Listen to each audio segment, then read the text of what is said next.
Hello दोस्तों, welcome to बनाएंगे topper के आज के इस वीडियो में हम आपसे बात करने वाले हैं कि क्लास 10th का मैथमेटिक्स का जो सिलेबस है वो क्या है और इसके अंतर्गत कितने चैप्टर्स होते हैं, और साथ ही साथ थोड़ा सा मैं ओवरव्यू देने का प्रयास करूंगा कि आपको कैसे कैसे चैप्टर्स को कितना टाइम देना है, क्या टाइम आप दोगे। इतना टाइम अगर आप थोड़ा बहुत टाइम दोगे तो वो आपका चैप्टर हो जाएगा कि आपको ज़्यादा टाइम देना पड़ेगा। तो इन सभी चीज़ों के बारे में आज डिस्कस करेंगे। तो हे गाइस, मेरा नाम अर्पित है। चैनल पर नए हो तो सब्सक्राइब कर लेना, बेल आइकन को प्रेस कर लेना और कमेंट करके जाना कि वीडियो कैसी लगी, और साथ साथ लाइक करके जाना यार। आगे बढ़ते हैं। यहाँ पर सबसे पहला जो चैप्टर बताने से पहले बात कर लेते हैं कि कुल कितने चैप्टर्स यहाँ पर हैं। कुल मिलाकर के आपके पास यहाँ पर कुल 15 चैप्टर्स अवेलेबल है। और पहला जो यहाँ पर चैप्टर आता है वो आता है वास्तविक संख्याएं, रियल नंबर्स का। तो रियल नंबर्स में आपको जो है करना क्या है, इसके अंतर्गत आपको ना यूक्लिड विभाजन प्रमेय का एक प्रमेय है, उसी के अनुसार आपको कुछ क्वेश्चंस करने हैं।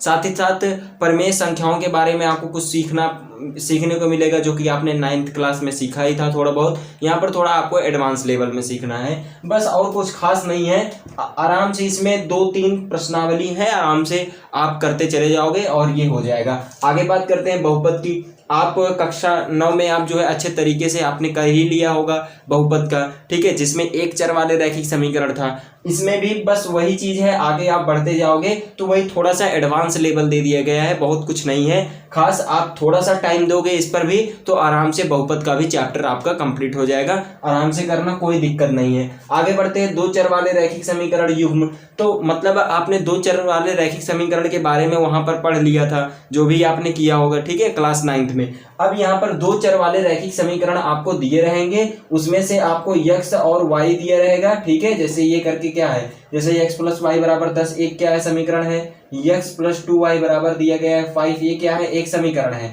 तो यहाँ से ये युग्म है, जोड़े के रूप में है। इन दोनों में x और y का मान आपको निकालना होता है। तो इस तरीके के कुछ क्वेश्चंस आपको चैप्टर नंबर 3 में आपको देखने को मिलते हैं। आगे बात करते हैं। द्विघात समीकरण में आपको जो है कुछ भी नहीं करना है, सिर्फ आपको जो है यहाँ पर समीकरण जो है पूर्ण वर्ग बना करके जो है वैल्यू निकालनी होती है, ठीक है, पूर्ण वर्ग बना करके। और साथ ही साथ आपको इसमें एक फार्मूला होता है जिसे हम श्रीधराचार्य सूत्र कहते हैं, या आप इसमें द्विघाती सूत्र भी आप कह सकते हैं इसको।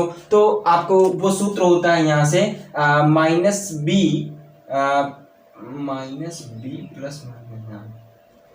वो सूत्र होता है -b + √b² - 4ac/2a के बराबर होता है। तो इस तरीके का एक सूत्र आपको मिलेगा, बहुत ही आसान सा। तो इसी से आपका जो है द्विघाती समीकरण भी क्या होगा, सॉल्व हो जाएगा। आगे बात करते हैं समांतर श्रेणी में। समांतर श्रेणी में आपको यहाँ पर सिर्फ अर्थमेटिक प्रोग्राम पढ़ना है, कहने का मतलब कि एपी पढ़ना है, और कुछ छोटे मोटे टर्म्स आपको जो बेसिक लेवल के होते हैं समांतर श्रेणी के, जैसे पद क्या होता है, कौन सा पद आप कब निकालोगे, ठीक है, आपको कौन से, जैसे आपको कई समांतर श्रेणी दे दिया गया है। जैसे मान लो एक एग्जांपल मैं लेता हूं, तो यहाँ जैसे मान लो 6 दिया है, 9 दिया है, 12 दिया है, 15 दिया, ये क्या है, एक श्रेणी है। इस तरीके से आपको श्रेणी दी रहेगी। और साथ ही साथ आपको जो है इसमें क्या करना है, जैसे आपको ये वाला पद निकालना पड़ गया, ठीक है, तो आप कैसे निकालोगे, यहाँ से आपको 15वां पद निकालना पड़ गया, तो आप कैसे निकालोगे, ये यहाँ से लेकर के यहाँ तक के 15वें पद का योग आपको निकालना पड़ गया, तो आप कैसे निकालोगे। तो इन सभी चीजों का जो हल है वो आपको समांतर श्रेणी के अंदर सीखने को मिलेगा। इसमें होता क्या है कि एक आपको सीढ़ी नुमा ऐसे दिया रहेगा। अगर ये बड़ी सीढ़ी है तो लगातार सतत रूप से क्या हो रही है, घटती चली जा रही है। जैसे यहाँ पर 6 था, 6 से क्या हुआ, 9 बन गया, मतलब यहाँ पर सतत रूप से अर्थात 3-3 के अंतराल से ये क्या हो रहा है, बढ़ता चला जा रहा है। उसी तरीके से ये भी क्या हो रहा है, घटता चला जा रहा है। तो यही क्या है आपका, इसी के अंतर्गत आपको कुछ सीखने को मिलेगा। बहुत ही आसान सा चैप्टर है, 1-2 फार्मूले आपको पता लगेंगे, उससे ही आपका ये सॉल्व हो जाएगा। बाकी त्रिभुज के बारे में आपने सर्वांग समता का नियम आपने कक्षा 9 में पढ़ लिया होगा। अब यहाँ पर समरूपता का नियम चला आएगा कि समरूप कैसे दो त्रिभुज कैसे समरूप होते हैं आपस में, इनके बारे में आपको सीखने को मिलेगा। बहुत ही आसान सा है। बाकी निर्देशांक ज्यामिति के बारे में आपने सीख ही लिया होगा। निर्देशांक ज्यामिति के अंतर्गत आपने कार्तीय तल के बारे में सीखा होगा, ठीक है। कार्तीय तल के बारे में अगर आपने पूरा बढ़िया से सीख लिया होगा अगर, तो यहाँ पर आता है कार्तीय तल में, अब यहाँ पर आ जाएगा कार्तीय तल में ही आपको दो रेखाओं को आपको बनाना होगा। जैसे मान लीजिए एक रेखा ये बन गई, एक रेखा ये बन गई। यक्ष अक्ष के सापेक्ष आपको क्या करना पड़ेगा, घेराबंदी करना पड़ेगा। यही आपको करना है निर्देशांक ज्यामिति के अंदर। बहुत ही आसान सा है, थोड़ा सा एडवांस लेवल दे दिया है, बहुत ही माइनर सा किया गया है, बहुत ही आराम से आप कर ले जाओगे। और इसके बाद जब जाओगे आप 11th क्लास में तो उसमें भी बहुत ज़्यादा एडवांस कर दिया जाता है, लेकिन ये बहुत ही सरल चैप्टर माना जाता है। जरा सा टाइम दोगे आप तो आपका कंप्लीट हो जाएगा 7 चैप्टर। आगे बात करते हैं त्रिकोणमिति का परिचय। यहाँ पर सबसे पहले आपको त्रिकोणमिति को इंट्रोड्यूस किया जाएगा। त्रिकोणमिति अभी तक आपने पिछले कक्षाओं में नहीं देखा होगा, अब यहाँ से आपकी शुरुआती होगी कि त्रिकोणमिति क्या होती है, त्रिकोणमिति अनुपात क्या होते हैं, जिसे आप साइन कहते हैं। ठीक है, sine theta, cos theta, tan theta, cosec theta, cot theta, sorry sec theta, और यहाँ पर क्या होता है कॉट थीटा। तो इस तरीके से आपके 6 त्रिकोणमिति अनुपात होते हैं। साथ ही साथ आपके कॉस 60 डिग्री का मान कितना होता है, या साइन 60 डिग्री का मान कितना होता है, कॉस 45 डिग्री का मान कितना होता है। तो इस तरीके की आपके मान कुछ आपको श्रेणियाँ दी रहेंगी, उसको भी याद करने की ट्रिक है। मैं एक वीडियो में वो भी बता दूंगा, बहुत ही अच्छी ट्रिक है, आप याद कर ले जाओगे, सारे मान आपको याद हो जाएंगे जिस ट्रिक से मैं बताऊंगा। आगे बात करते हैं यहाँ पर 9वां।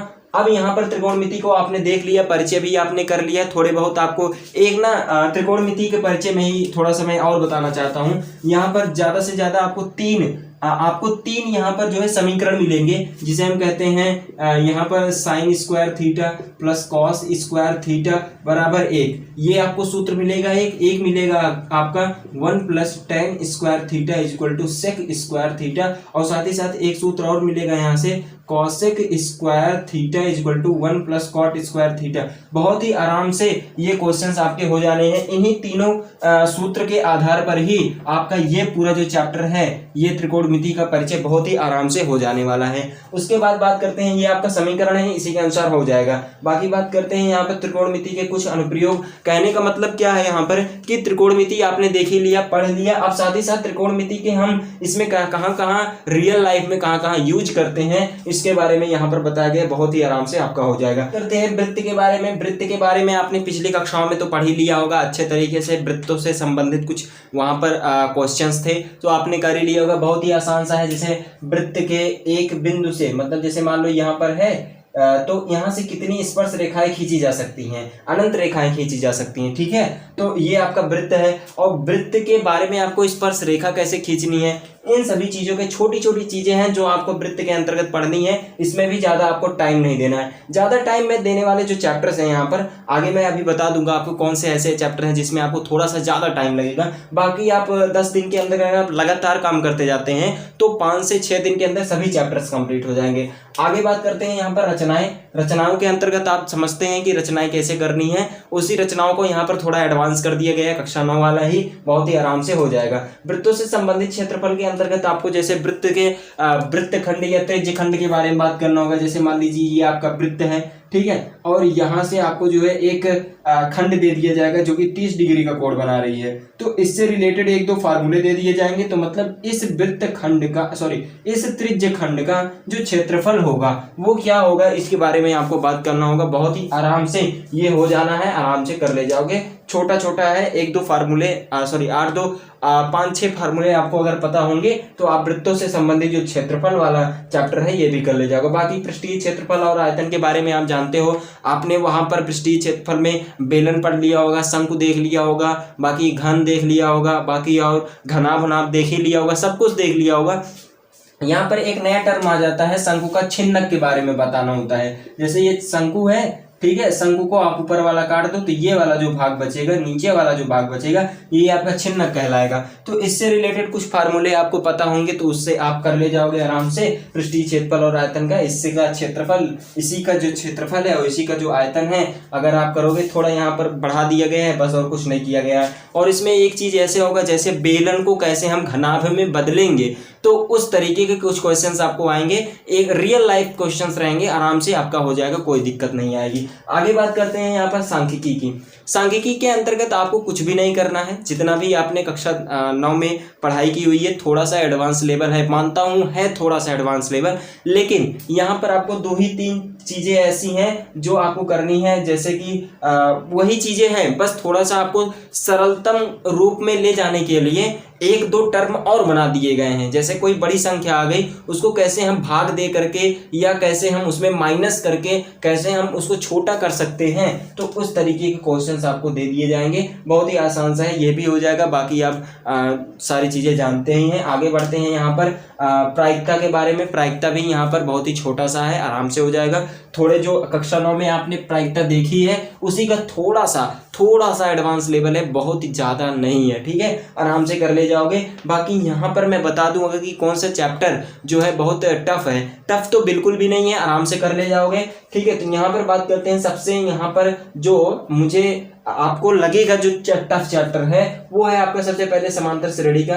वैसे रियल लाइफ है, कोई दिक्कत तो नहीं होनी चाहिए, लेकिन आपको थोड़ी सी प्रॉब्लम हो सकती है यहाँ पर, और साथ ही साथ ट्रिग्नोमेट्री में हो सकती है। जो यहाँ पर आता है जो 8वां चैप्टर है, इसमें भी आपको थोड़ी सी प्रॉब्लम हो सकती है। बाकी मैंने बता ही दिया है कि आप अगर 3 सूत्र यही याद रखते हैं, इसी के अनुसार सारी चीजें हो जाती हैं, कोई दिक्कत नहीं आती है, ठीक। बाकी ये 6 त्रिकोणमितीय अनुपात और इसी से रिलेटेड कुछ 1-2 फार्मूले और बन जाएंगे, आराम से हो जाएगा आपका, ठीक। बाकी यहाँ पर आते हैं यहाँ पर पृष्ठीय क्षेत्रफल और आयतन में, क्योंकि यहाँ पर बदलना होता है, आराम से हो जाएगा, कोई दिक्कत नहीं है। आपको डरा नहीं रहा हूं मैं कि आपको जो है बता दूं ऐसे टफ है बहुत ज्यादा, कोई दिक्कत मतलब बहुत दिक्कत होगी आपको, कोई दिक्कत नहीं है, आराम से हो जाएगा। रियल लाइफ एग्जांपल्स हैं, कोई दिक्कत नहीं होती इसमें। बाकी यहाँ पर सांख्यिकी आपके लिए बहुत ज्यादा टफ लग सकता है। क्यों लग सकता है? क्योंकि इसमें आंकड़े होते हैं और बार बार जोड़ना घटाना आपके लिए कैलकुलेशन प्रॉब्लम हो सकती है। अगर कैलकुलेशन प्रॉब्लम ज़्यादा हो रही है तो मैंने डिस्क्रिप्शन में लिंक दिया हुआ है, उस लिंक पर आप क्लिक करोगे तो आप मेरा कैलकुलेशन वाला वीडियो देखोगे